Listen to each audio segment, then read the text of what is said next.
BNP কিন্তু এখন পর্যন্ত কোনো জোট গঠন করবে এরকম কোনো প্রস্তাব দেয়নি। বিএনপি এখন পর্যন্ত আমরা যতটুকু জানি যে বিএনপি এককভাবেই নির্বাচন করবে, কিন্তু বিএনপি এই যুগপৎ আন্দোলনে যারা ছিল তাদের সাথে আসন সমঝোতা করবে। ফলে জোট আর আসন সমঝোতা কিন্তু এক জিনিস না। আপনি জোট করা মানে তো হচ্ছে একটা সুনির্দিষ্ট লক্ষ্যের ভিত্তিতে। লালটা না নীলটা? It's fantastic biscuit. একভাবে একটা জোট গঠন করছেন, আর আসন সমঝোতার মধ্য দিয়ে কিন্তু এটা আরেকটু লুজ বন্ডেড একটা জায়গা। মানে এখানে ইন্ডিপেন্ডেন্স যেমন আছে তেমনি আবার কতগুলো প্রশ্নে একটা জায়গা আছে।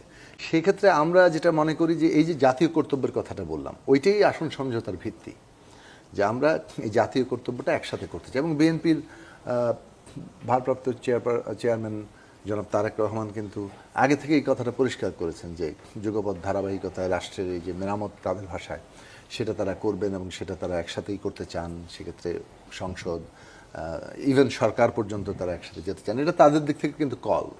ফলে সেইটা আমরা ভাবি যে এই যে জাতীয় কর্তব্যটা সেই দিক থেকে এই মানে আমাদের এই একসাথে মানে সেক্ষেত্রে ভূমিকা রাখার যথেষ্ট প্রয়োজনীয়তা আছে।